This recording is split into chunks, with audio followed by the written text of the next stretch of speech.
Começamos.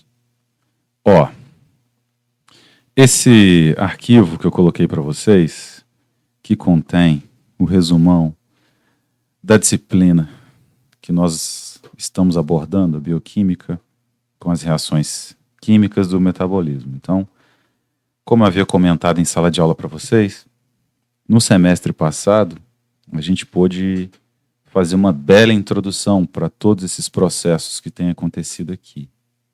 E aí eu coloquei esse arquivo aqui para vocês. Durante a aula, nós já comentamos bastante a respeito dessa etapa inicial, que está disposta aqui para vocês, que é a glicólise. Então a gente começou esmiuçando os aspectos da glicólise aí para vocês. E aí eu queria que vocês reparassem nisso. Ó. Então na primeira parte lá do material que eu enviei para vocês, tem toda a glicólise descrita aqui para vocês. E reparem nesses números. Ó. 1, 2, 3, 4, 5. Termina a fase, então, preparatória na reação.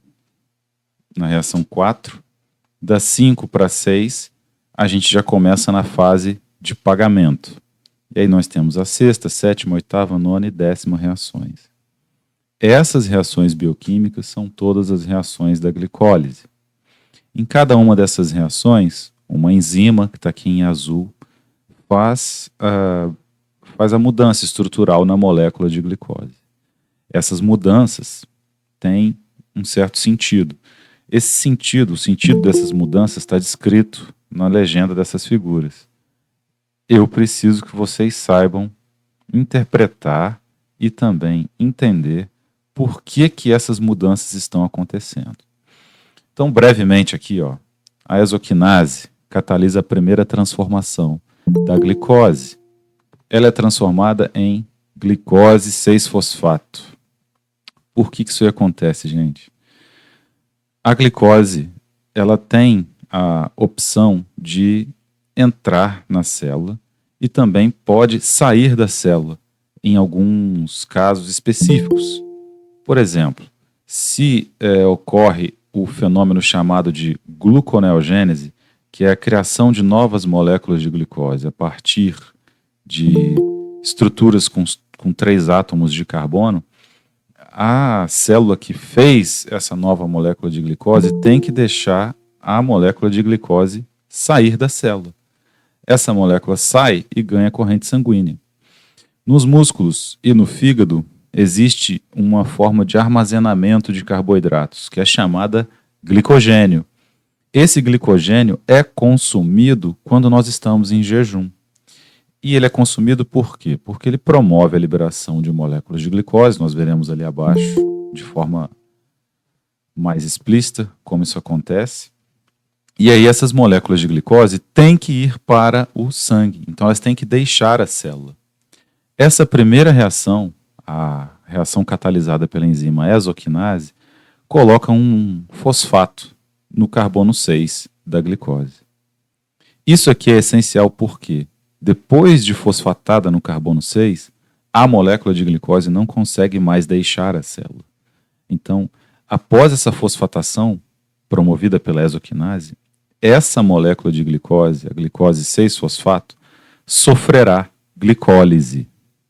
Então isso aqui acontece predominantemente quando nós temos muitos carboidratos disponíveis no nosso organismo. Então depois da alimentação, a exoquinase vai atuar naquela glicose que entrou no citoplasma das células, fosforilando essa glicose. E aí essa glicose depois passa por uma transformação promovida pela fosfoexose isomerase. Então a glicose é transformada, e veja como existe a palavra isomerase aqui. O que é um isômero? Ela mantém as mesmas características químicas, mudam apenas as ligações entre os átomos.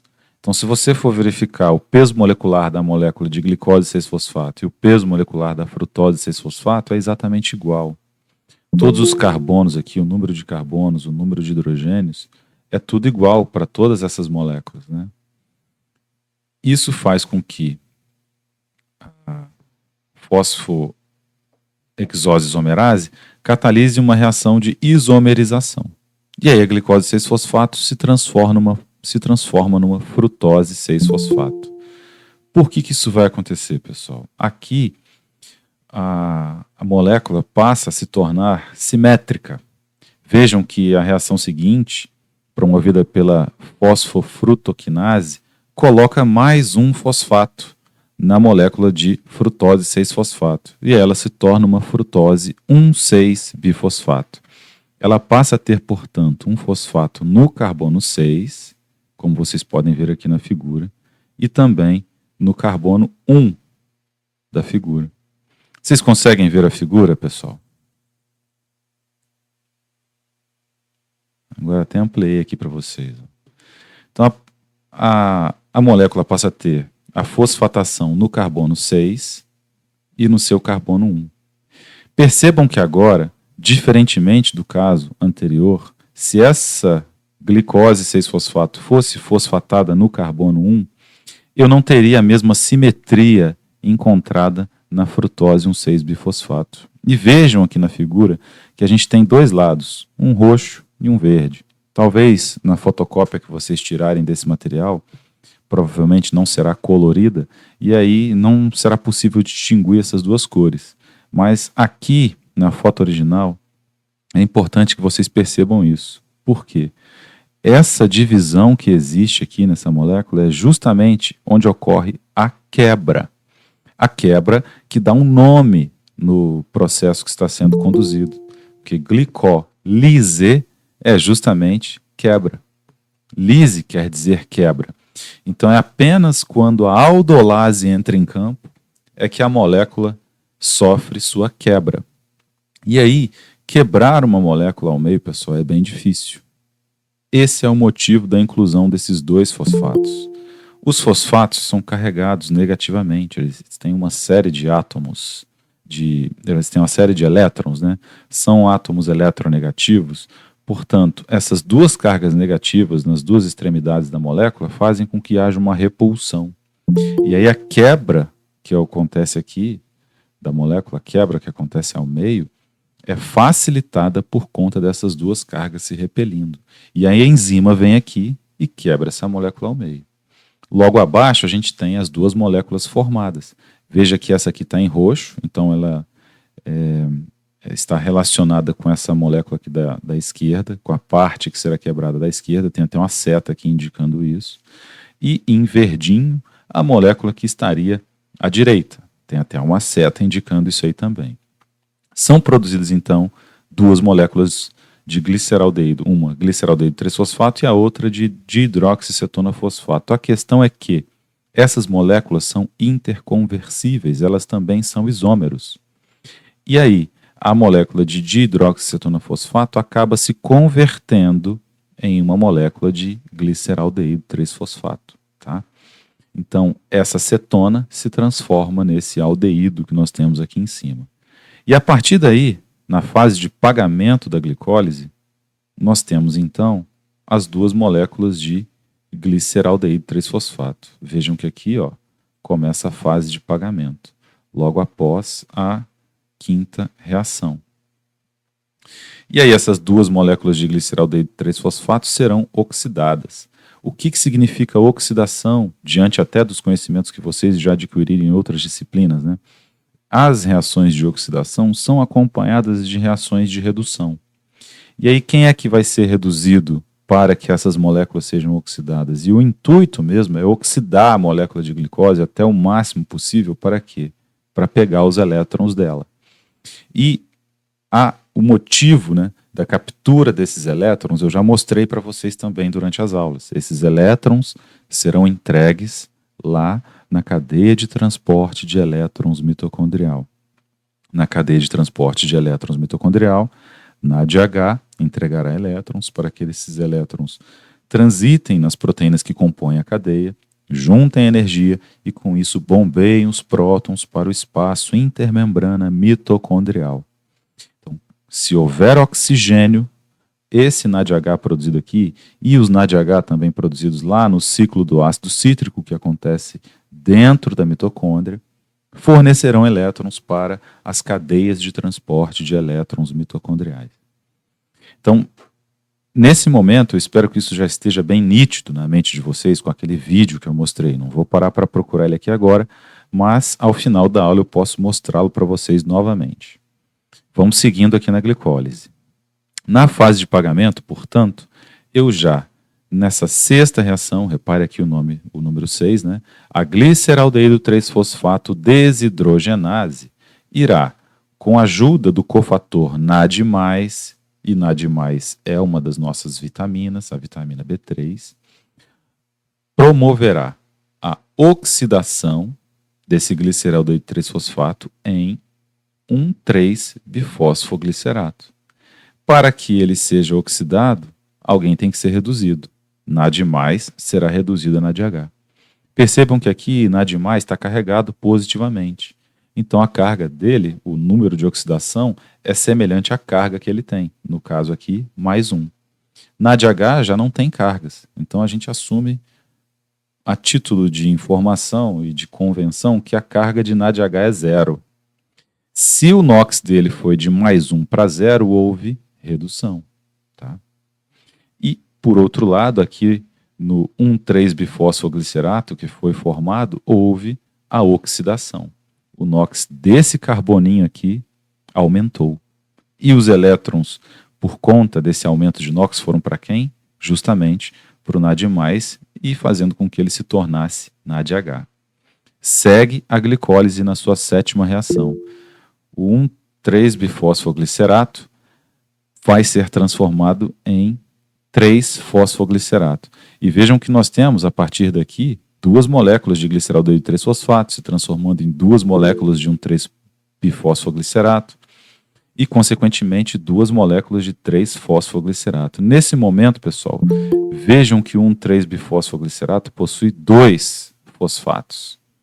Esses fosfatos, um deles será retirado para formar um ATP para cada uma dessas moléculas. Tá? Então aqui, na glicólise, já são produzidos 2 ATPs, beleza? O 3-fosfoglicerato, então, é transformado em 2-fosfoglicerato. Isso faz com que apenas o grupamento fosfato mude de lugar, tá? Do carbono 3, que é esse carbono aqui. A contagem de carbonos da molécula começa aqui da direita para a esquerda. 1, 2, 3. O grupamento fosfato vai mudar para o carbono 2. 1, 2. Apenas isso. E aí, então, o 2-fosfoglicerato, por meio da enolase, é convertido em fosfoenolpiruvato. E aqui, na última reação da glicólise, a piruvato quinase retira o outro grupo fosfato de cada uma das 2 moléculas de fosfoenolpiruvato, transformando-as em piruvato. 2 ATPs produzidos novamente. O que eu preciso que vocês saibam nesse momento? Na fase de pagamento foram produzidos 4 ATPs, 2 aqui durante a reação da piruvato quinase e 2 durante a fosfoglicerato quinase. Só que eu havia investido 2 ATPs no momento da fase, em 2 momentos diferentes, né? Um ATP em 2 momentos diferentes da fase preparatória. Lá, na primeira reação da exoquinase, foi gasto um ATP e na etapa de transformação da frutose 6-fosfato em frutose 1,6-bifosfato foi gasto outro ATP. Então, o saldo líquido da glicólise são 2 ATPs. Para finalizar, antes de responder as perguntas que vocês fizeram pelo chat, vocês ouviram falar de oxigênio aqui enquanto a gente conversou sobre glicólise? Não. Então, a glicólise acontece sem que haja a necessidade de oxigênio, beleza?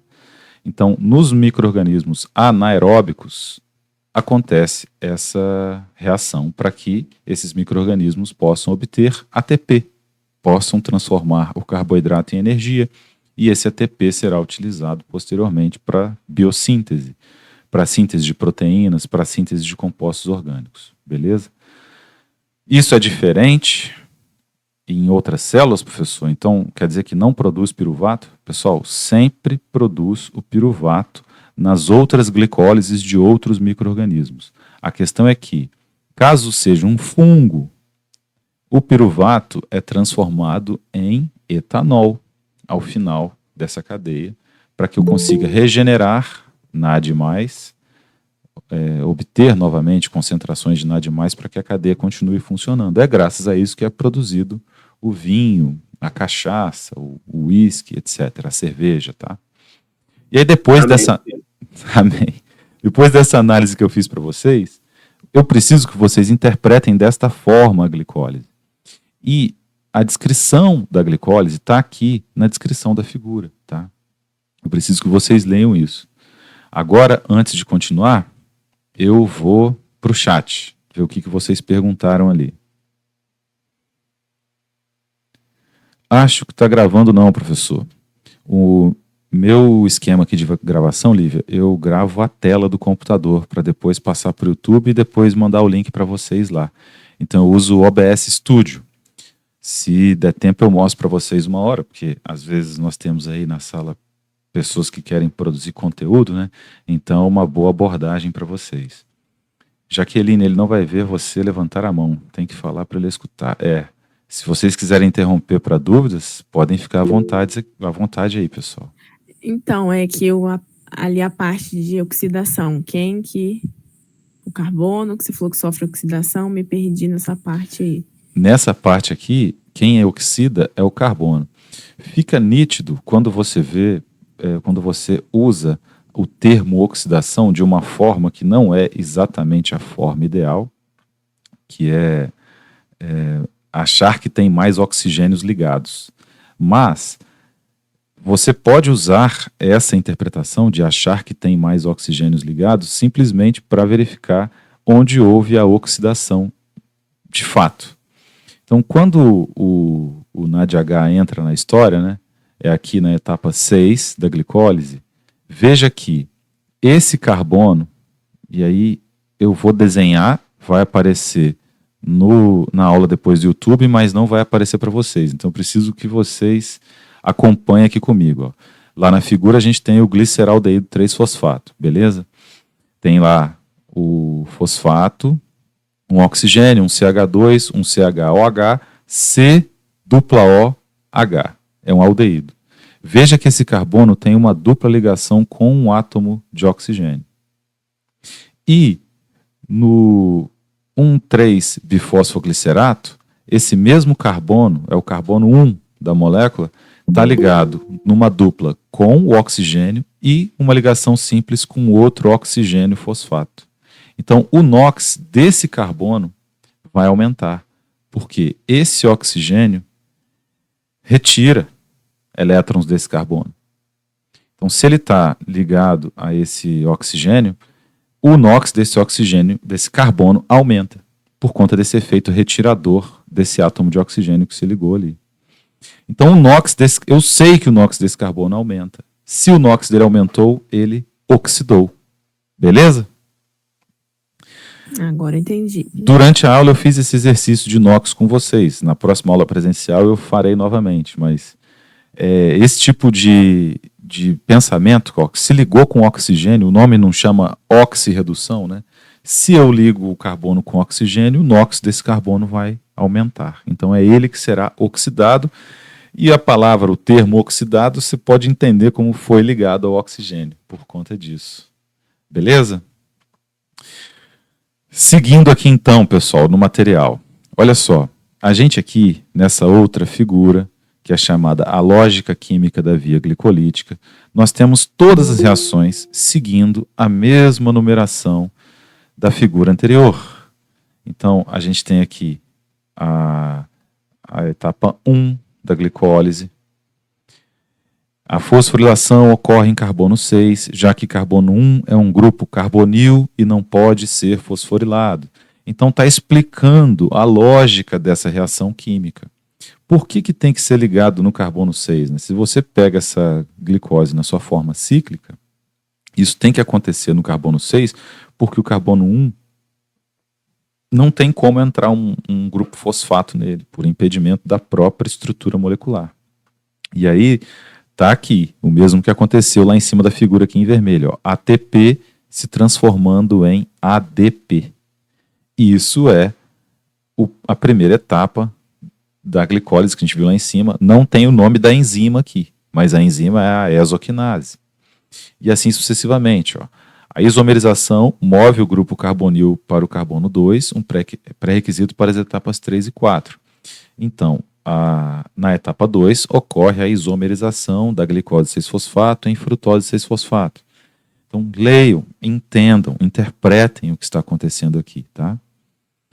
E aqui ao lado temos um outro texto que demonstra a importância dos intermediários fosforilados. Por que eu preciso fosforilar esses intermediários? Ó, cada um dos 9 intermediários glicolíticos entre a glicose e o piruvato são fosforilados. Ó, figura 14.2, aí você pode ver isso lá na figura acima. Os grupos fosforil parecem ter 3 funções. Olha só que interessante, isso aqui é questão de concurso, é questão de pós-graduação, é questão de prova também. E eu comentei isso com vocês. Como a membrana plasmática geralmente não tem transportadores para açúcares fosforilados, intermediários glicolíticos fosforilados não podem sair da célula. Então, quando ocorre a fosforilação da glicose, pessoal, não tem como ela sair da célula mais. Ela será direcionada para a glicólise. Do contrário, quando essa molécula de glicose é produzida no interior da célula para que seja liberada no sangue e aí mantenha a glicemia em episódios de jejum, essa glicose não pode ser fosforilada, senão ela não consegue sair da célula.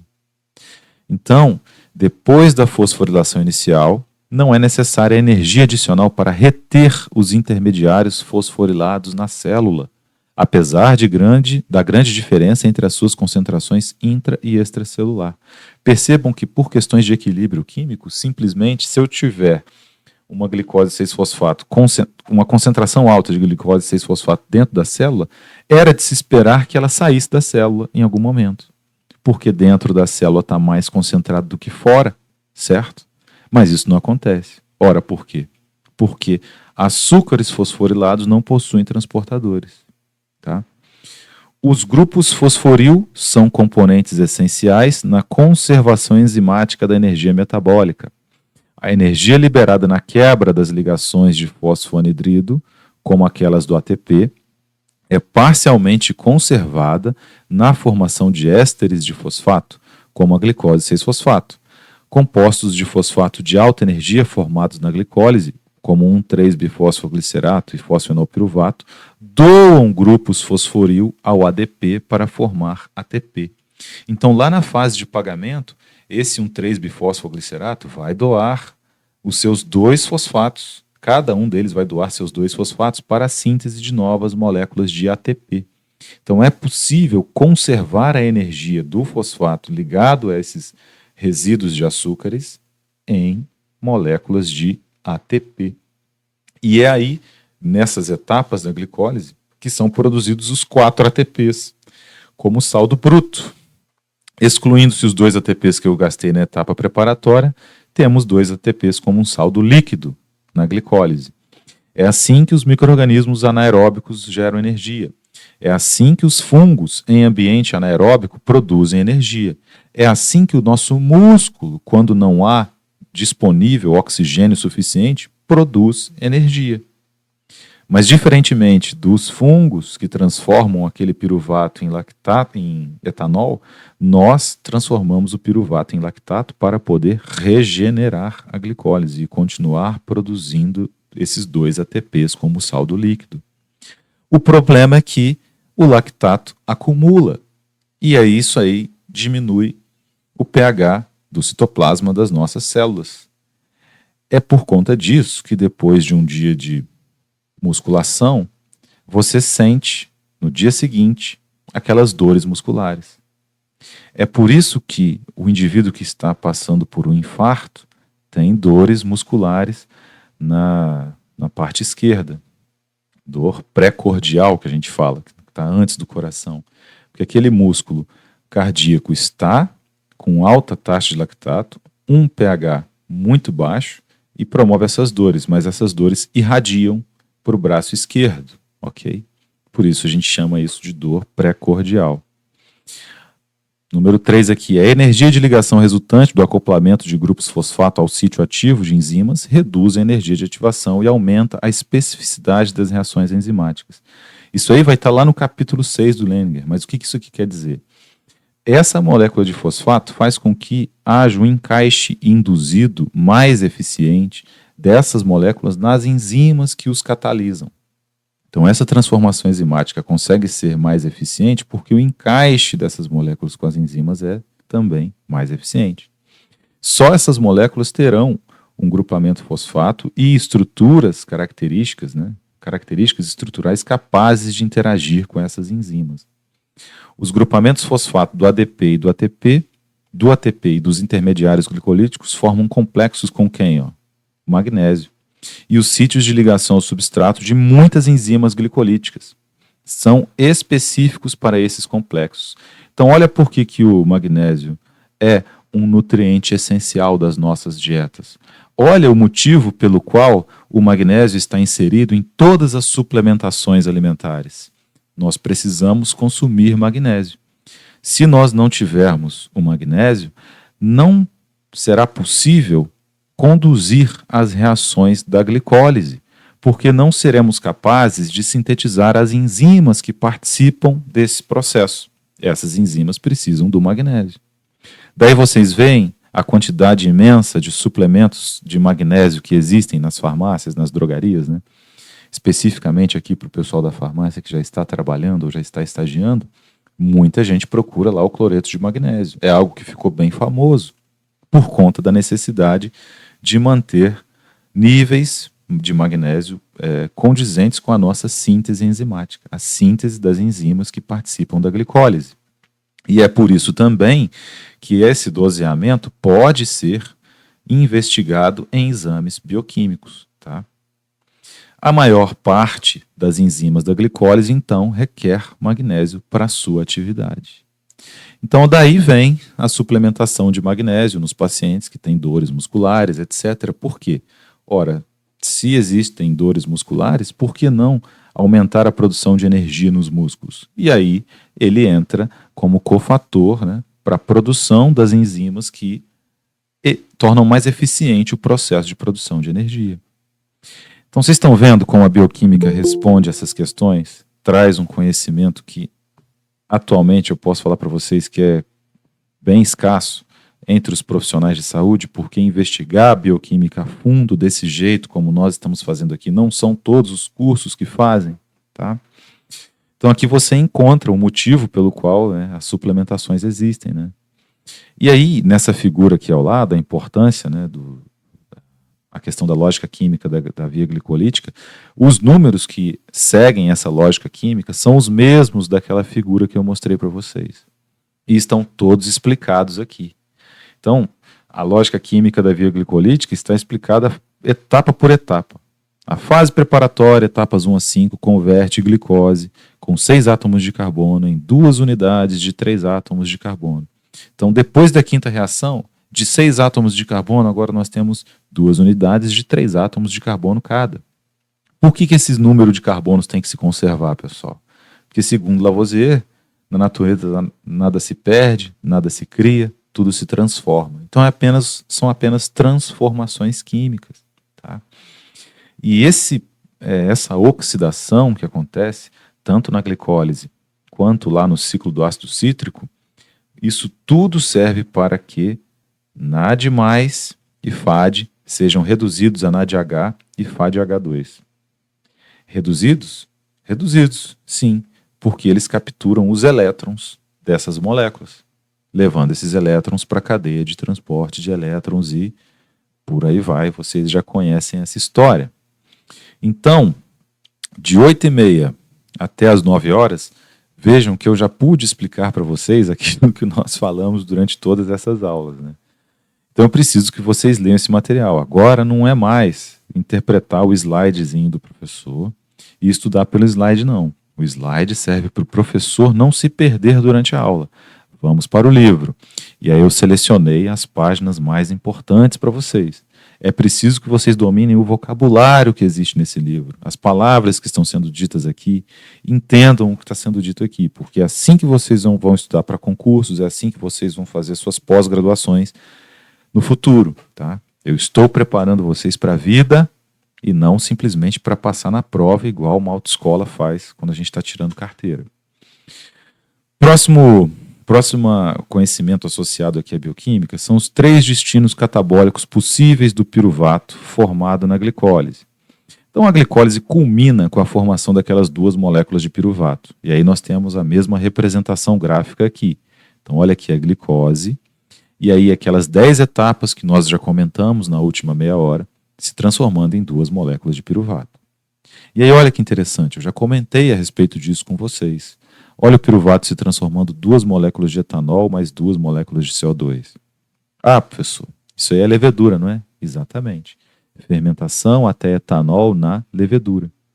E aí, entendam o seguinte, vocês que forem trabalhar na indústria, vocês que forem trabalhar com alimentos, é por isso que no momento da produção da cerveja, no momento da produção do vinho, os locais em que está armazenado o suco da uva ou o malte cervejeiro são vedados.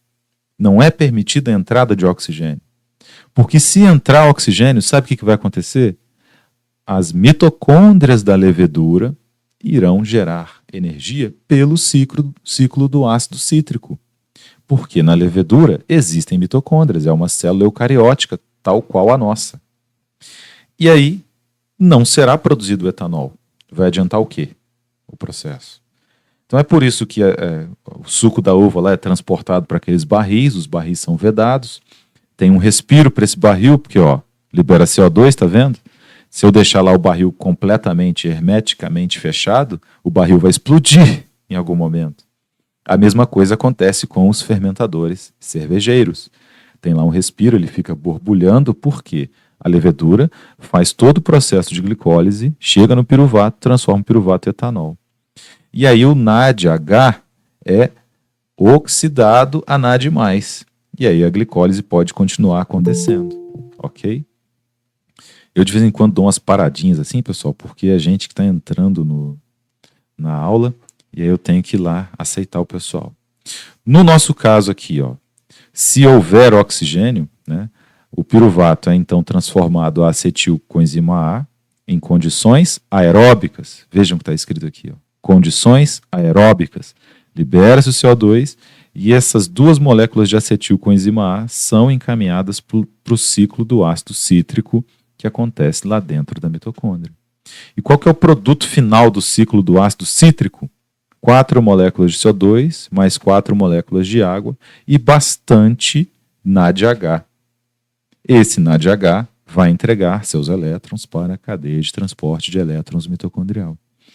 E lá, a proteína ATP sintase, por conta desse bombeamento, né, a passagem por difusão facilitada do hidrogênio, dos prótons, do espaço intermembrana para a matriz mitocondrial, irá girar as pás da proteína ATP sintase e, portanto, produzir muitas moléculas de ATP.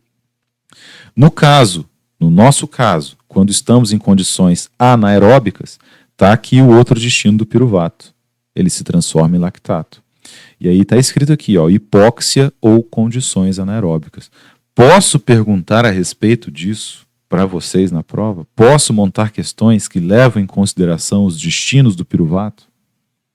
Estão aqui os 3 destinos de uma figura. Posso até colocar a figura lá. Obviamente que sem essas marcações aqui em vermelho e perguntar, né? Poxa, por que o piruvato é destinado a lactato? Aí você vai me responder, poxa, professor, em condições anaeróbicas, o piruvato tem que ser transformado em lactato para permitir que a glicólise continue acontecendo, regenerando, portanto, NADH a NAD+. E aí a glicólise consegue permanecer funcional na célula, produzindo um saldo líquido de 2 ATPs. E no processo de produção de vinho, o que acontece com o piruvato? Professor, no processo de produção de vinho, como as leveduras são inoculadas no suco de uva, que é riquíssimo em carboidratos provenientes lá da uva, e o fermentador é lacrado, não temos oxigênio, as leveduras são obrigadas a fazer a fermentação alcoólica. E aí o piruvato tem que ser transformado em etanol para regenerar NADH a NAD+, oxidar o NADH que tinha sido reduzido. E aí permitir o funcionamento da glicólise, gerando um saldo líquido de 2 ATPs. Nessa condição extraordinária que é a hipóxia. Não existe oxigênio disponível para que essas leveduras façam a geração de energia através da mitocôndria. E aí, por quê? Posso perguntar assim, por que a mitocôndria só funciona quando existe oxigênio? É porque o oxigênio é o aceptor final dos elétrons, que são capturados lá por NAD+, e por FAD.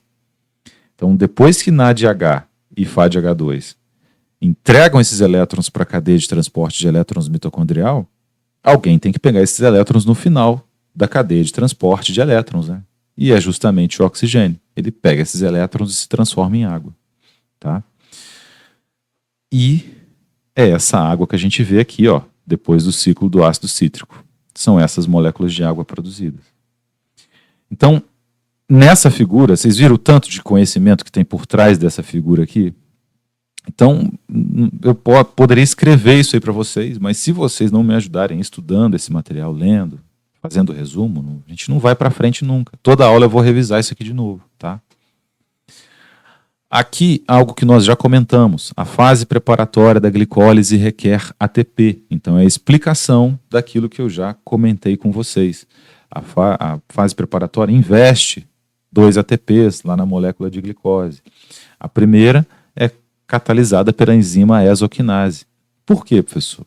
Já comentei que depois de fosforilado, esse carboidrato aqui, a glicose, não consegue mais deixar a célula. Então, eu não consigo perder esse carboidrato para o meio. Ele vai sofrer a glicólise.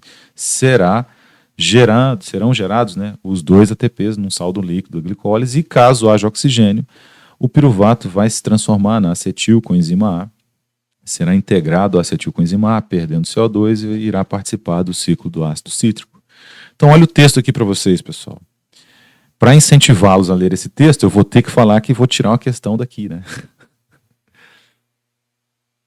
Mas, na verdade, eu preciso que vocês entrem em contato, absorvam o conhecimento que está aqui nesse texto com esse vocabulário, para que vocês se tornem aptos, né, a utilizar esse conhecimento ao seu favor, tá? Então aqui, ó, etapa 1. Esse número 1 é o mesmo número 1 lá de cima, o mesmo número 1 da outra figura, ó, fosforilação da glicose.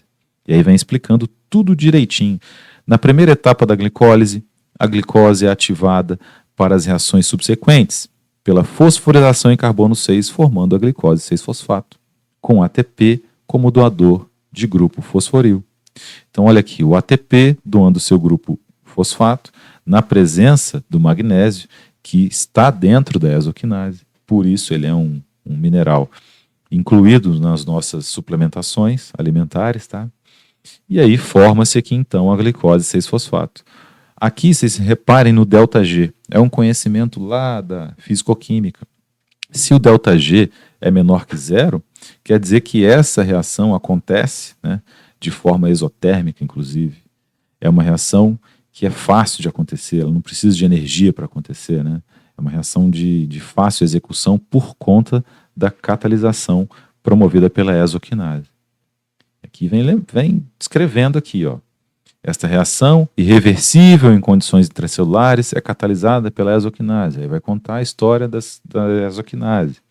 Lembre-se de que quinases são enzimas que catalisam a transferência do grupo fosforil terminal do ATP a um aceptor nucleofílico. E aqui é um termo que vocês explorarão novamente lá na química orgânica. Então você precisa saber o que é um nucleofílico aqui, na bioquímica, para te ajudar na química orgânica depois. Vocês entenderam? O que eu quero dizer com vocabulário? Explorando esse vocabulário aqui, pessoal, tudo vai ficar mais fácil. A bioquímica consegue preparar vocês para todo tipo de batalha que será travada nas disciplinas futuras, tá? Então, deixo essa leitura aqui com vocês. Uma outra figura excepcional, a entrada de glicogênio, amido, disacarídeos e exoses da dieta no estágio preparatório da glicólise. Então é como que essas outras fontes de carboidrato dentro do nosso organismo são direcionadas para a glicólise, né? Então, olha aqui, a galactose. O que é a galactose, pessoal? Ela deriva da lactose, que é o açúcar do leite. Então, a lactose, o açúcar do leite, ele é formado por ele é um dímero, né? Um disacarídeo de glicose e galactose. Então vem a enzima lactase, que está lá no intestino, e quebra a lactose em glicose e galactose. Aqui pode entrar uma questão interessante, que já foi trabalhada lá no semestre passado, que é a intolerância à lactose. Por que a pessoa é intolerante à lactose? Porque em dado momento, as células intestinais param de produzir a lactase. E aí a lactose se acumula, não é metabolizada, os micro-organismos que moram no nosso intestino acabam consumindo essa lactose, transformando-a em componentes que irritam a parede intestinal. E daí vem a intolerância à lactose. Como é que é o tratamento? Ora, basta que o indivíduo faça a ingestão da enzima lactase quando se alimentar de derivados do leite. Não existe esse tipo de tratamento lá disponível nas farmácias, nas drogarias, certo? A lactase, inclusive, mastigável, para que o indivíduo mastigue antes, né, de fazer a ingestão de alimentos contendo derivados do leite, né? E aí todos esses carboidratos aqui, incluindo a glicose, né, inclusive a frutose. A frutose vem de onde na alimentação? Da sacarose, que é o açúcar refinado comum que a gente tem aí na cozinha. Poxa, mas frutose vem da sacarose? A gente tem uma enzima que chama sacarase que converte a sacarose em frutose e glicose. E aí esses carboidratos acabam entrando na fase preparatória da glicólise. Então a galactose vai ser convertida internamente em glicose 1-fosfato, que é um dos componentes da glicólise. A exoquinase transforma justamente a glicose em glicose 1-fosfato, né? E a frutose? A frutose é fosforilada já lá no carbono 6 e se transforma em frutose 6-fosfato, que também é um dos intermediários da glicólise, certo? A manose será convertida por outras enzimas e transformada também em frutose 6-fosfato, ok? E assim sucessivamente. Então, os outros carboidratos que nós absorvemos acabam se integrando aqui na glicólise. Quaisquer problemas enzimáticos referentes a essas transformações de outros carboidratos aqui nos intermediários da glicólise trarão problemas de absorção de carboidratos, trarão irritações intestinais e assim sucessivamente, ok? Olha uma outra alternativa aqui, a frutoquinase convertendo a frutose em frutose 1-fosfato e depois a frutose 1-fosfato aldolase, transformando diretamente a frutose em gliceraldeído e de hidroxicetona fosfato. E aí, outras conversões integram o subproduto desse carboidrato aqui no gliceraldeído 3-fosfato, que é um intermediário lá da glicólise. Pessoal, para que eu preciso saber disso? Existem doenças raras, mas que são justamente problemas nessas enzimas, problemas nesse metabolismo em si. E aí, quando você se deparar com isso futuramente, isso não pode ser uma primeira vez. Você tem que ter, pelo menos, saber que isso aqui existe em algum momento. Então, não é para decorar isso aqui, pessoal. O que você precisa entender dessa figura? Todos os outros carboidratos que existem, de uma forma ou de outra, serão convertidos nos intermediários da glicólise, nos componentes que fazem parte da glicólise. Se isso não acontecer, teremos problemas, tá? Do metabolismo. O glicogênio endógeno e o amido são degradados por fosforólise. O glicogênio, como nós já estudamos no semestre passado, é um polímero de glicose. E aí eu preciso despolimerizar esse polímero para que a glicose seja liberada no citoplasma. Caso a célula precise transformar essa glicose em energia, e isso acontece muito nos músculos, ela é fosforilada e transformada em energia. Caso o glicogênio do fígado esteja sendo despolimerizado, essa glicose precisa sair do fígado e ir para o sangue para manter a glicemia. Então eu não posso fosforilar essa molécula de glicose. É por isso, então, que existe aquele mecanismo promovido pela exoquinase, para controlar se essa glicose vai sair da célula e chegar ao sangue para manter a glicemia, ou se ela terá o destino da glicólise pela frente. E aí será transformada em energia. E aí vem a explicação no material de todo esse processo. Os estoques de glicogênio em tecidos animais, principalmente no fígado e no músculo esquelético. E aí eu posso perguntar para você lá na prova, o glicogênio, ele está presente nos animais em quais tecidos? Tecido hepático e muscular esquelético, tá? Obviamente que não vai ser um decoreba desse aí, mas ao responder a pergunta, você vai precisar saber que o glicogênio está nesses órgãos, inclusive porque nós trabalhamos isso já semestre passado, concordo? Em micro-organismos ou em tecidos vegetais podem ser mobilizados para o uso da mesma célula, por uma reação fosfolítica catalisada pela glicogênio fosforilase. Se é no vegetal, amido fosforilase. Essas enzimas catalisam o ataque da molécula, né, por fosfato sobre a ligação glicosídica alfa-1,4, que une os dois últimos resíduos de glicose na extremidade não redutora, gerando glicose em um fosfato e um polímero com uma unidade de glicose a menos. A fosforólise preserva parte da energia da ligação glicosídica do éster fosfato da glicose em um fosfato. A glicogênio fosforilase, ou amido fosforilase nos vegetais, age repetidamente até lançar um ponto de ramificação alfa-1,6, onde cessa sua ação. Uma enzima de desramificação remove as ramificações. Os mecanismos e o controle da degradação de glicogênio são descritos em maior detalhe no capítulo 15. Então eu não quero que você vá lá ver o capítulo 15. Eu quero que você entenda o seguinte: o glicogênio é um polímero de glicose. Se ele é um polímero, ele precisa ser despolimerizado. Isso acontece no músculo esquelético e no fígado. Tá? No músculo esquelético, para que essa glicose seja usada como energia no momento de jejum, e no fígado, para que a glicose seja enviada ao sangue, mantendo a sua glicemia. Aquela fome que você sente 4 horas da tarde, depois de ter almoçado 11 horas da manhã, é porque a sua glicemia caiu. A concentração de glicose no seu sangue diminuiu. E aí começa a despolimerização do glicogênio no fígado. Mas percebam que ela não é imediata. Por isso que ela provoca essa sensação de fome.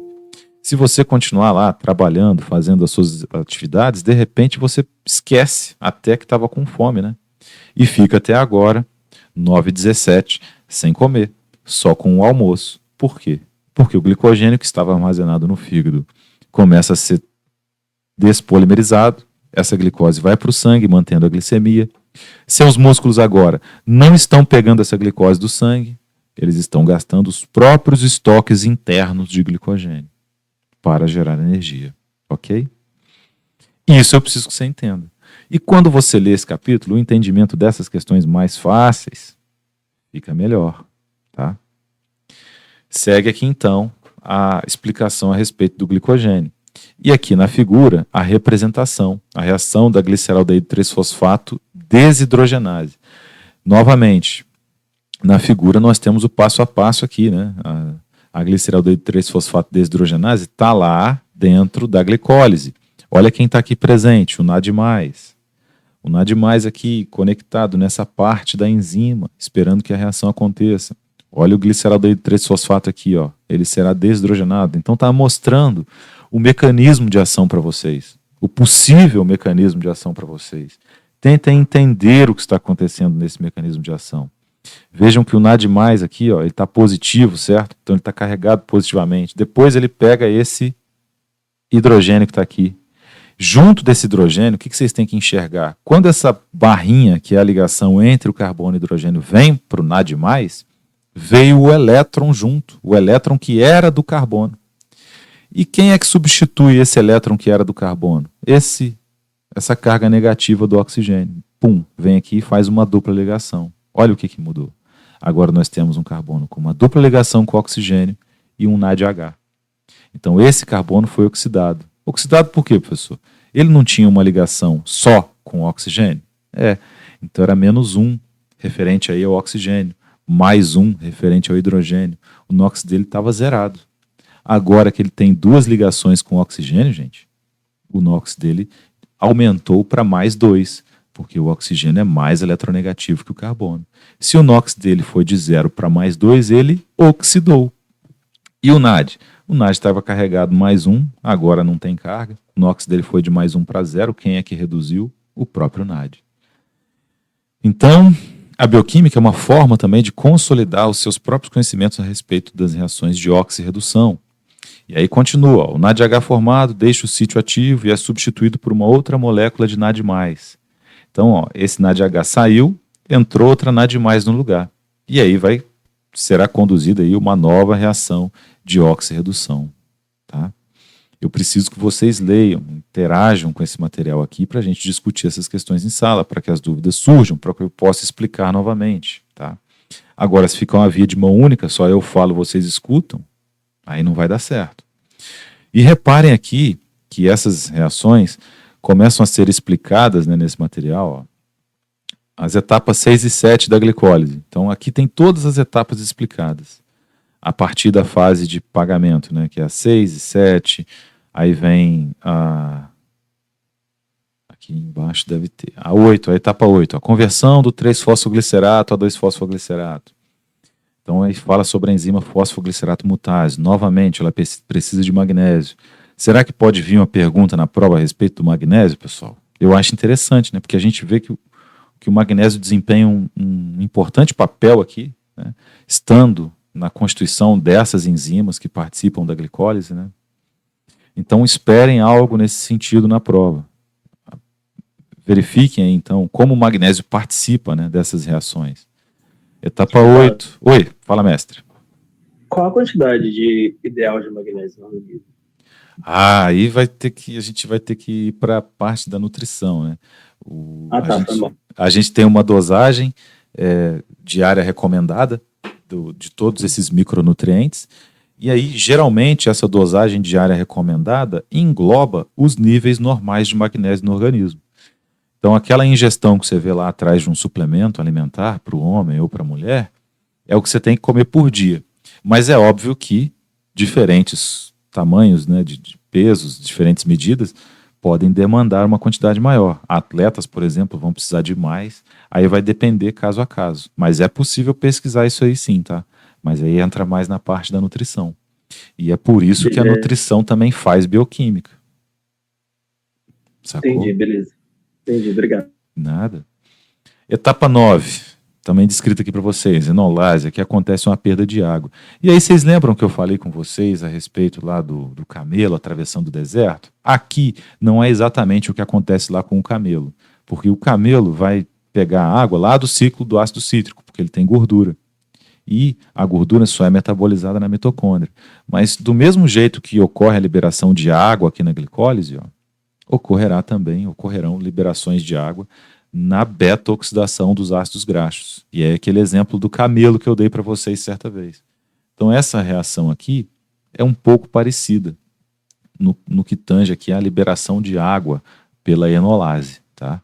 Posteriormente nós veremos a beta-oxidação também de forma mais aprofundada. Aí o exemplo do camelo vem à tona novamente para ficar bem fixado na mente de vocês. E a etapa 10, a transferência de um grupo fosforil do fosfenolpiruvato. Esse camelo vai acompanhar a gente em todas as matérias de bioquímica. Em todas, se Deus quiser, até onde eu der aula para vocês. Esse camelo vai estar junto. Na última etapa aí, ó, da glicólise, né, é a transferência do grupo fosforil, então é uma transferência do fosfato que está na molécula para o ADP. E isso consegue conservar a energia dessa molécula de fosfato, então são criados 2 ATPs. Catalisada pela piruvato quinase. Ela exige potássio e magnésio ou manganês. Novamente, micronutrientes, minerais, que estão presentes nas nossas suplementações. Nós não podemos ficar sem esses micronutrientes. Né? E aqui a possível mecanismo de ação dessas reações. Então aqui a gente tem o fosfenolpiruvato, a parte da proteína que interage com o fosfenolpiruvato e o próprio ADP aqui do lado. Ó.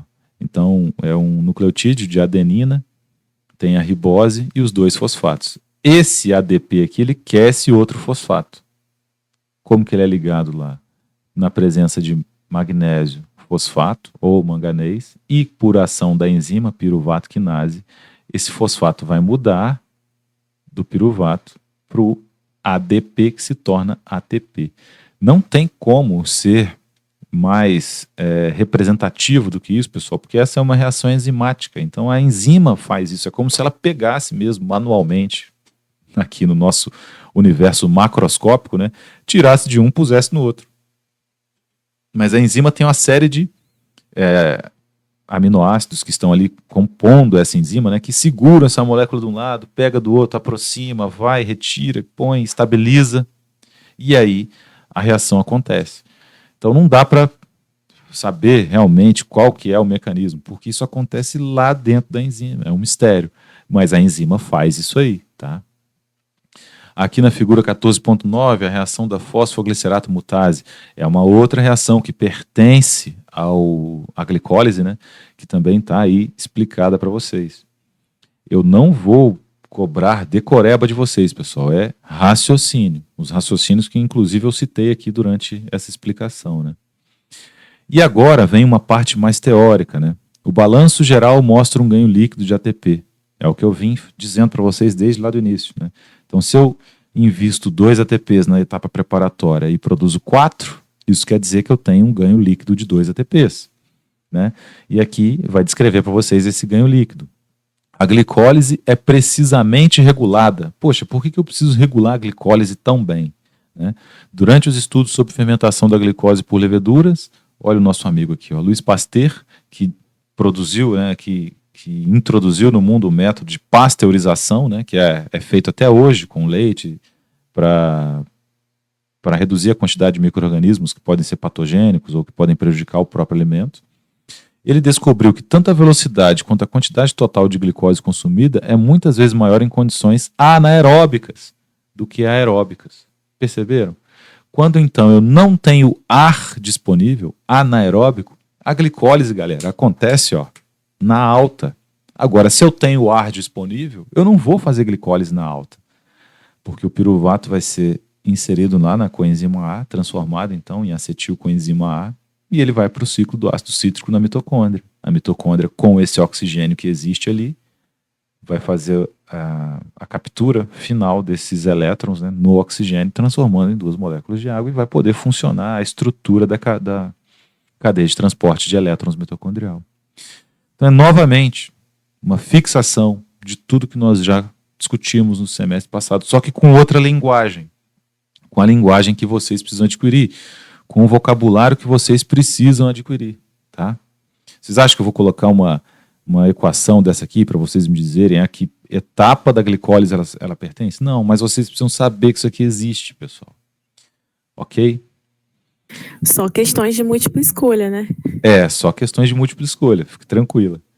Aqui, na figura 14.10, quando o livro mostra essa parte aqui para vocês, tá vendo? Tem um cajado com uma cobrinha aqui enrolada. Isso aqui é uma correlação clínica que o Leninger faz.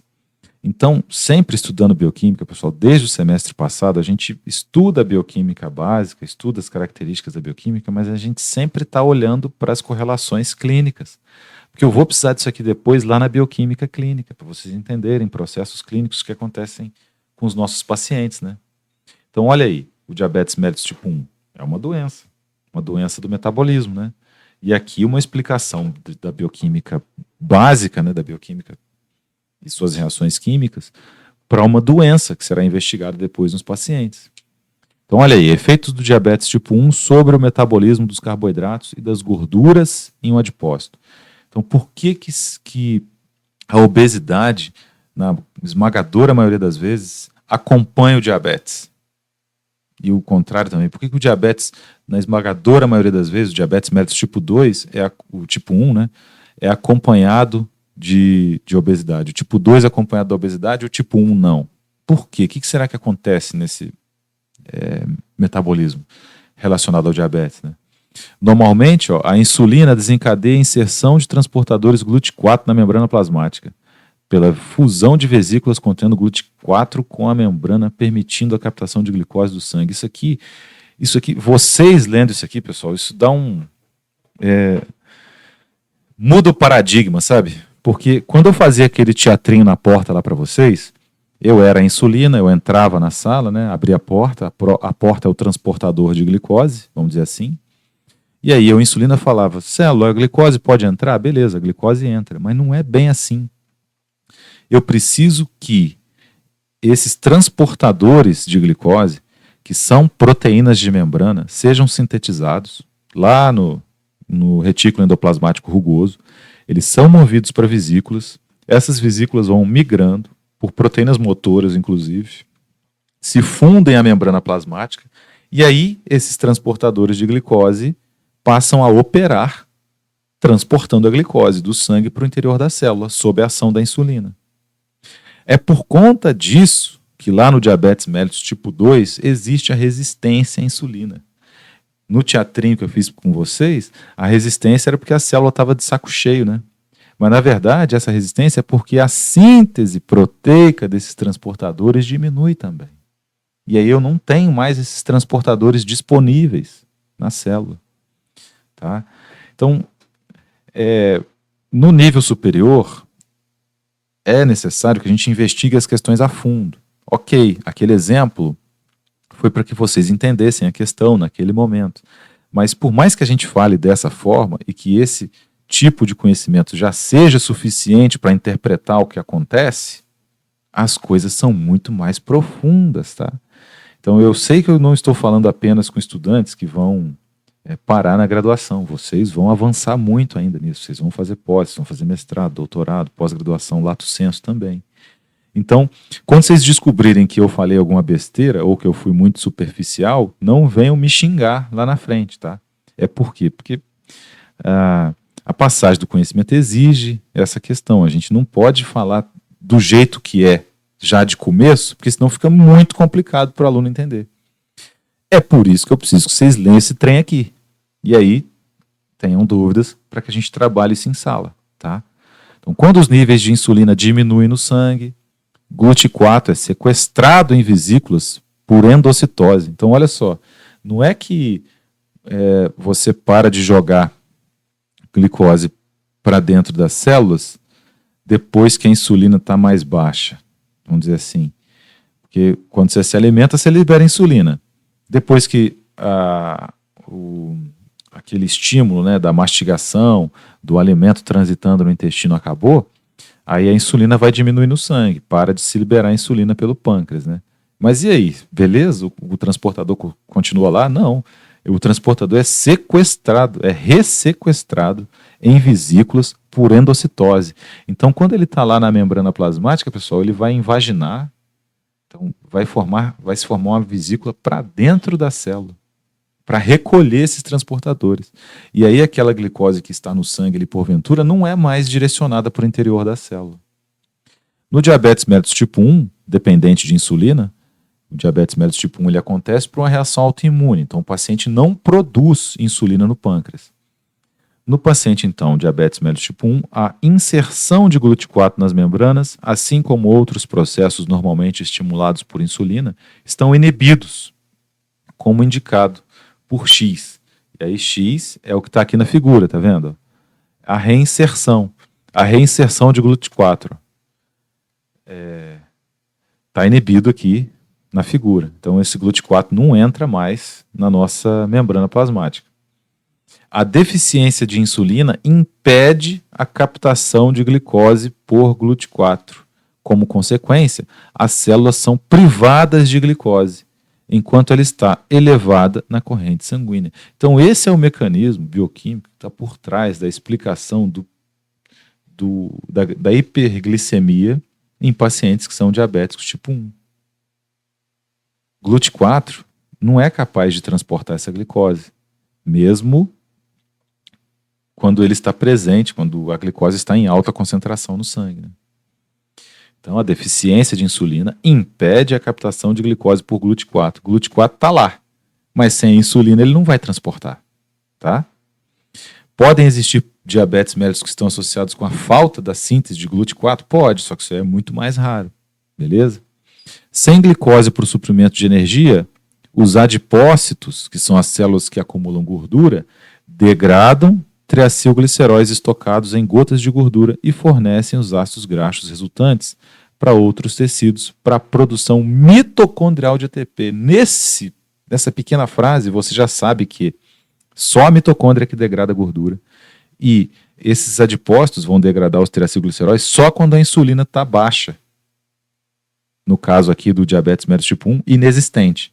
Mas no caso de uma pessoa que tem diabetes tipo 2, a insulina tem que estar menor do que glucagon.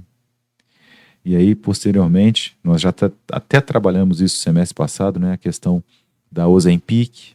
Por que a Ozempic é utilizada nesses pacientes? Porque ela simula o glucagon. Por que o diabético tipo 2 tende a desenvolver obesidade? Porque ele sempre está com insulina muito alta, e aí muito mais alta em concentração do que o glucagon. Então eu nunca tenho quebra de triacilgliceróis. Então, ao ler isso aqui, pessoal, é mais uma vez que você fixa e compreende esse conteúdo. E transporta isso aqui para o resto da sua vida, tá? Como um conhecimento. 2 subprodutos da oxidação dos ácidos graxos acumulam-se no fígado. Então, como o diabético tipo 1 não tem carboidrato para usar, ele só vai poder usar ácidos graxos, gorduras. Esse metabolismo dos ácidos graxos faz com que sejam acumulados o acetoacetato e o beta-hidroxibutirato. Essas duas moléculas são liberadas na corrente sanguínea, fornecendo combustível para o cérebro. Mas isso também faz com que haja uma diminuição do pH do sangue, causando a chamada cetoacidose. Essa diminuição do pH do sangue, pessoal, no diabético tipo 1, causa, assim como no diabético tipo 2, né, causa vômito, enjoo, a pessoa se sente esgotada.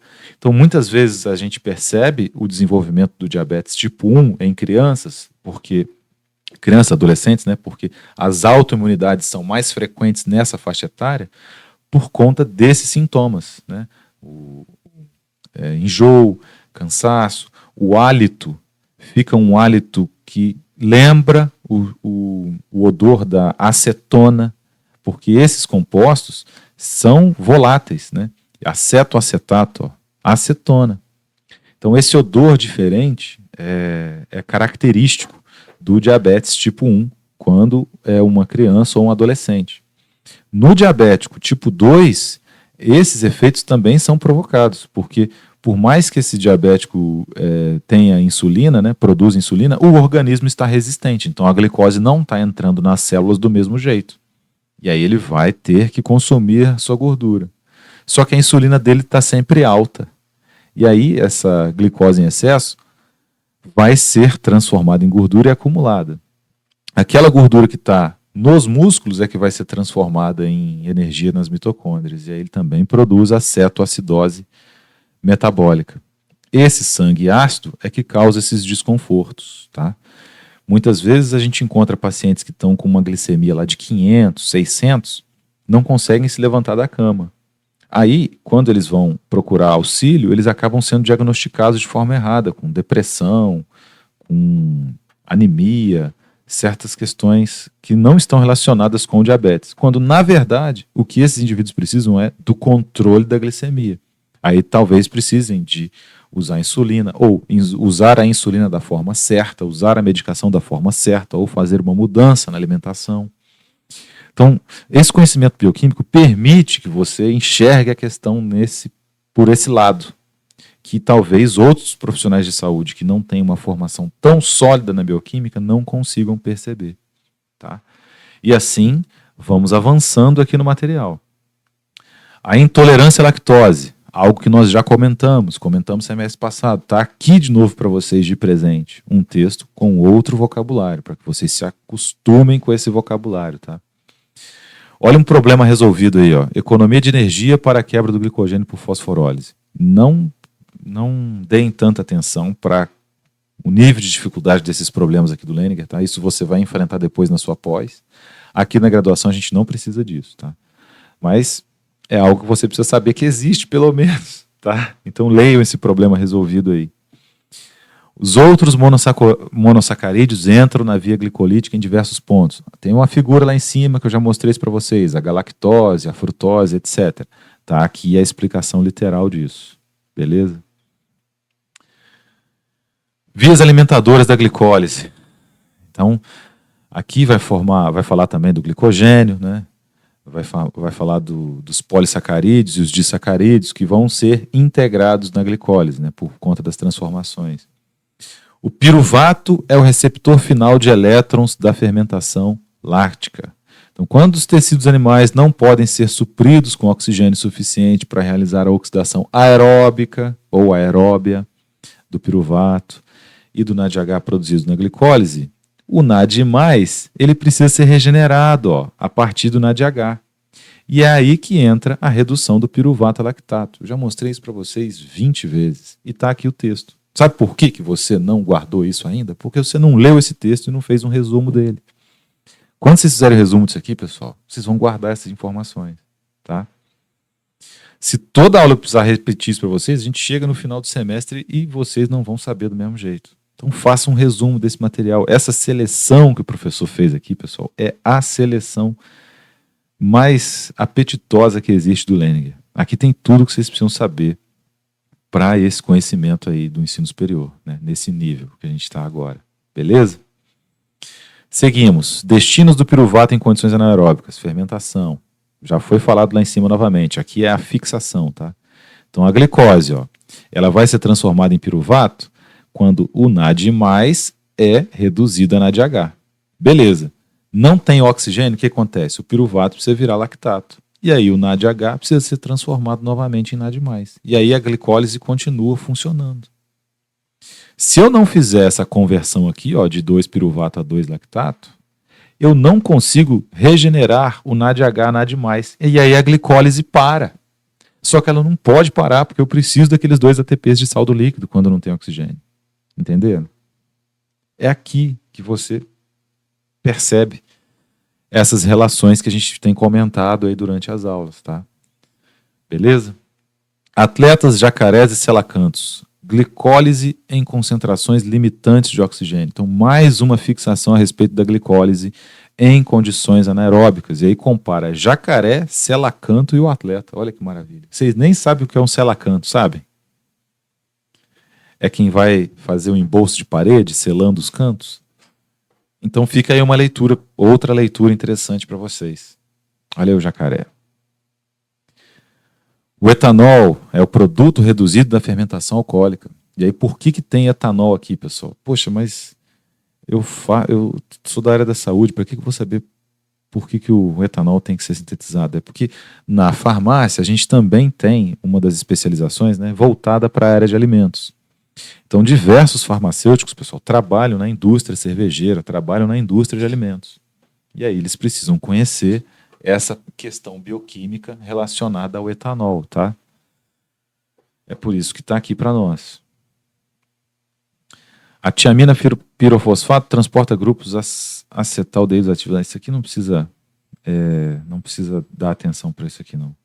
Porque o TPP é uma outra forma de ATP. Só que isso aqui já é muito específico, beleza? Fermentações etanólicas fabricando cerveja e produzindo biocombustíveis. Aí o aluno da biomedicina vai falar assim, mas eu não sou da farmácia, não vou trabalhar na área de alimentos, porque eu sei que é isso que você pensou. Só que nos ENADs, nos concursos da vida aí, existe a parte de conhecimentos gerais. E em conhecimentos gerais, vai que cai uma questão de biocombustível para você. E é algo que pode cair, porque está associado ao conhecimento de bioquímica que está na nossa grade. E aí, biocombustível é um negócio que é conhecimento geral? Dá para saber lendo jornal? Não dá, pessoal. Porque na hora que o cara cobra isso numa prova sua, ele cobra esperando que você tenha um conhecimento bioquímico a respeito. Então, fiquem à vontade também para aprender a respeito da fermentação aqui, a produção de cerveja, a fermentação etanólica. Ok? As fermentações são usadas para produzir alguns alimentos comuns e reagentes químicos industriais. E aqui, eu acho que dá para parar por aqui, né? A gente já falou mais de 1 hora. A gente pode, pelo menos na próxima aula, começar a partir daqui, né? Eu já mostrei esse desenho aqui para vocês, né? Síntese de carboidratos a partir de precursores simples. Então aqui é o contrário da glicólise. Aqui é a gluconeogênese. Então olha só, de baixo para cima aqui, lactato virando piruvato. Esse piruvato se integra ao ciclo do ácido cítrico, e aí os intermediários do ciclo do ácido cítrico são transformados então no fosfenolpiruvato. Depois de fosfenolpiruvato vira glicose 6-fosfato, e aí ele vai para o glicogênio e pode se transformar também na glicose sanguínea. Então existe a possibilidade do corpo produzir moléculas de glicose, produzir moléculas de carboidrato. E olha só que legal. O triacilglicerol virando glicerol, virando energia, ó, isso está acontecendo só nas plantas, tá vendo? É por isso que a gente engorda. Se a gente conseguisse transformar gordura em carboidrato, não tinha ninguém obeso no mundo, pessoal. Porque na hora que a gente entrasse no jejum, a gordura seria rapidamente transformada em carboidrato. Mas isso não acontece, tá? A gente tem que degradar essa gordura lentamente apenas na mitocôndria. E aí, para que eu mova o que está dentro do adipócito, a gordura do adipócito, para as células, para as mitocôndrias que estão dentro das células, essa movimentação é lenta, porque a gordura é apolar e o sangue, por outro lado, é polar. Então eu não consigo desprender grandes concentrações de ácidos graxos para que as mitocôndrias utilizem como fonte de energia, né? Então é lento, gradual. Daí a necessidade de uma conduta, né, de exercícios que leve isso em consideração para promover o emagrecimento do paciente. E aqui nessa cetona que está aqui do lado, ó, essas duas setas, a gente tem as duas reações, a de glicólise e a de gliconeogênese. Por que essa seta existe aqui? Porque, pessoal, pode parecer que não, mas existe um design no interior das nossas células e no nosso metabolismo para que essas reações bioquímicas aconteçam. Se fosse simplesmente para montar uma molécula de glicose na gluconeogênese, fazer o inverso da glicólise, nós teríamos um problema muito sério. Porque aí quando faltasse alguma dessas matérias-primas aí que são usadas, o metabolismo ficaria completamente desregulado, tá? Então, existe para que a gluconeogênese aconteça a necessidade de contornar certas etapas da glicólise que são irreversíveis. Então, por exemplo, depois que a célula é fosforilada, vira glicose 6-fosfato, ela tem que virar energia. A gluconeogênese tem outra enzima, então, que promove essa retirada do fosfato, tá? E aí transforma a glicose 6-fosfato em glicose. Se fosse a exoquinase, a mesma responsável por fazer esse tipo de reação, a gente ia ter um desequilíbrio violento nas células. Quando a exoquinase transformasse a maioria da glicose no citoplasma em glicose 6-fosfato e tivesse mais glicose 6-fosfato do que glicose sem o fosfato, a exoquinase começaria a fazer o caminho inverso. E eu sempre teria concentrações iguais de glicose e glicose 6-fosfato. Isso aí me impediria, me traria problemas no metabolismo. Então é uma outra enzima, a glicose 6-fosfatase, que retira o fosfato da glicose 6-fosfato. E essa enzima da gluconeogênese estará ativa quando? Quando nós estivermos em jejum. Então, quando a gente se alimenta, a exoquinase vai estar ativa. Em jejum, a glicose 6-fosfatase é que estará atuando. Lá no fígado, por exemplo, onde ocorre gluconeogênese, no fígado, alanina, lactato, glicerol serão incluídos lá no ciclo do ácido cítrico e transformados na molécula de glicose. E aí, as enzimas responsáveis por isso são as enzimas que contornam as etapas irreversíveis da glicólise. Glicose 6-fosfatase, frutose 1,6-bifosfatase, tá vendo? Elas estão aqui na seta azul ao lado, ok? O restante é tudo conduzido pelas próprias enzimas da glicólise mesmo, porque essas sim são reversíveis, tá? Então, na próxima aula, a gente vem pegando essa seta aqui para estudar. Vias opostas da glicólise e da gluconeogênese em fígado de rato. Respira. Vem comigo. O que vocês perguntarem no chat aí?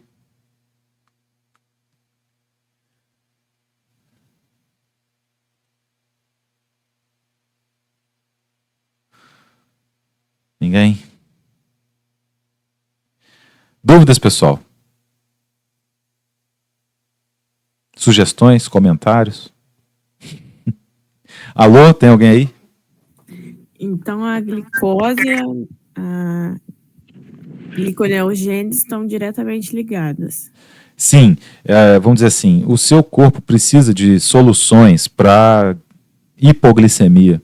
A gente já comentou em aula, né, que o cérebro não funciona direito se ele não tiver glicose, né? Então, o corpo lança a mão de estruturas de 3 carbonos, como lactato, glicerol e alanina, para formar novas moléculas de glicose. Só que essas reações bioquímicas da gluconeogênese, né, quando eu formo novas moléculas de glicose a partir de glicerol, lactato e alanina, isso não pode interferir na glicólise, na quebra da molécula de glicose, na oxidação da glicose. Se isso acontecesse, o metabolismo seria completamente bagunçado. Então, existe uma outra rota biosintética para a molécula de glicose, em que as etapas irreversíveis da glicólise são conduzidas por outras enzimas. Então, ali na figura, você vê em azul justamente essas etapas. Tá? É nelas que nós iremos trabalhar. Então, a primeira aqui, ó, o piruvato virando o fosfenolpiruvato. Então, quem faz a transformação do fosfenolpiruvato em piruvato na glicólise, que é que está em vermelho, ó, é a piruvato quinase. Quem faz o contrário para que ocorra a gluconeogênese é a piruvato carboxilase. E depois a piruvato carboxiquinase. Aí ela transforma o piruvato em fosfenolpiruvato. Essa é uma etapa irreversível da glicólise. Agora, as outras etapas, as outras enzimas, ó, em todas essas reações que seguem aqui, são reversíveis. Então, a transformação do gliceraldeído 3-fosfato em um 3-bifosfoglicerato, ela é reversível, tá vendo? Basta que eu gaste aquilo que eu produzi na glicólise. Então, se na glicólise eu produzir 2-NADH, para eu fazer o contrário, um 3-bifosfoglicerato se transformando em gliceraldeído 3-fosfato, é só eu gastar o 2-NADH mais H+. Então, beleza, rola isso aí, tranquilo. Agora, na transformação de frutose 6-fosfato para frutose 1,6-bifosfato, essa etapa da glicólise é irreversível, porque a fosfofrutoquinase não faz o contrário, não leva frutose 1,6-bifosfato para frutose 6-fosfato. Aí outra enzima entra em operação, a frutose 1,6-bifosfatase. E a mesma coisa acontece com a exoquinase, que é uma etapa também irreversível. Outra enzima tem que entrar em ação. Isso aqui prova para nós que existe uma organização do metabolismo. E podem existir, então, problemas genéticos relacionados com essas enzimas que trazem certos transtornos. Deve ter doença com o nome da pessoa que descobriu para deficiência de cada uma dessas 3 enzimas aqui, dessas 4 enzimas da gluconeogênese. Por que você está estudando gluconeogênese agora, estudante de farmácia, estudante de biomedicina? Para saber que o corpo tenta, a qualquer custo, ele reverte etapas irreversíveis da glicólise para manter uma glicemia, para manter carboidratos circulantes. Esse é o raciocínio. Agora, vocês acham que eu vou perguntar para você, descreva a partir do piruvato os processos que conduzem à formação de uma nova molécula de glicose? Não.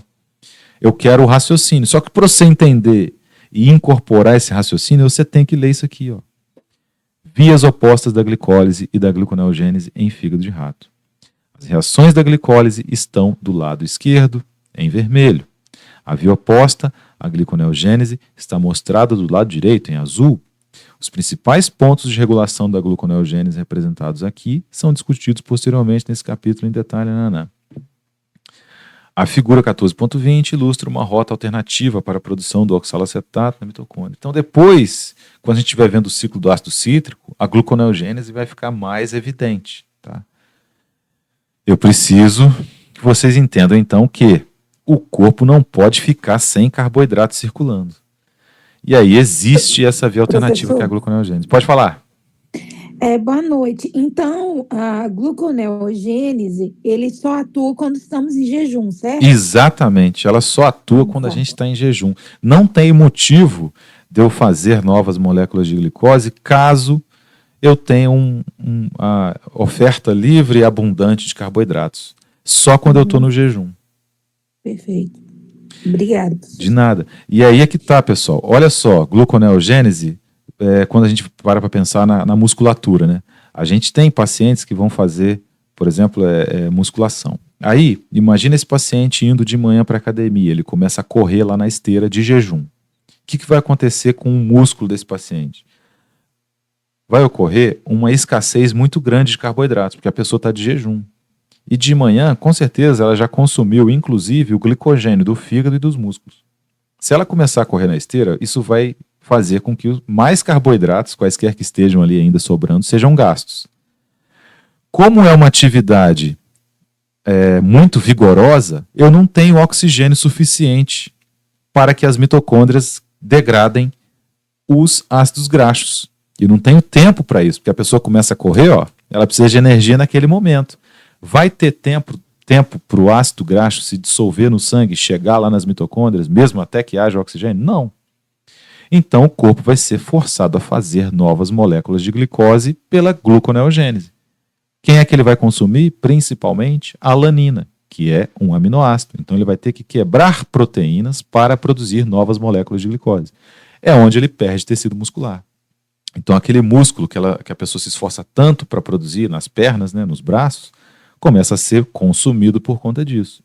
Isso é uma correlação do dia a dia aí de você que faz musculação ou de você que conhece a respeito da musculação, ou já praticou alguma vez. Mas nos pacientes isso também vai existir. Existirão perdas musculares por conta do metabolismo dos carboidratos. Então, numa pessoa que tem diabetes mellitus tipo 1, pessoal, por mais que ela use lá, consiga usar no dia a dia os ácidos graxos para produzir energia, o corpo não sabe disso. O corpo, as células, estão sem glicose no citoplasma. O que começa a acontecer então? Dentro das células hepáticas lá do diabético tipo 1, ele também começa a fazer gluconeogênese gastando proteínas. Porque ele acha que as células estão sem glicose porque existe um estado de jejum. Mas na verdade não. A falta é de insulina. Só que o resto do corpo não sabe dessa informação. Então, no diabético tipo 1, existe gluconeogênese e existe perda muscular, tá? Então, todas essas informações aqui possuem correlações clínicas, né, com a principal doença que a gente estuda aí dentro da bioquímica, né, que é a que tem mais desdobramentos bioquímicos, que é o diabetes mellitus, que é, inclusive, a doença que eu mais trabalho também na bioquímica clínica, né? Fica mais tranquilo de trabalhar o diabetes mellitus, porque a gente já vem vendo o diabetes mellitus aqui desde a bioquímica básica. E aí vocês já estão craques quando chegam lá.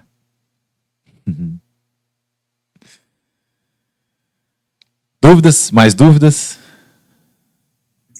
Por enquanto não, Antônio, tá tudo certo. Só a próxima aula sem remota mesmo. Olha que maravilha, né? Vamos terminar exatamente às 10 horas, ou seja, foi um tempo muito bem aproveitado.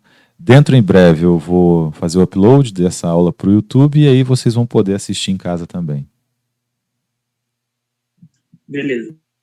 Uma boa noite para vocês, um excelente final de semana, divirtam-se, mas com moderação, tá? Pode deixar. Boa noite, meu querido. Falou. Até sexta-feira que vem, nesse mesmo link, nesse mesmo horário. Ah, quem dera. Vai ser presencial. Eu fico com saudade de vocês, pô. Ah, para, já vejo. Tchau. Tchau. Juízo.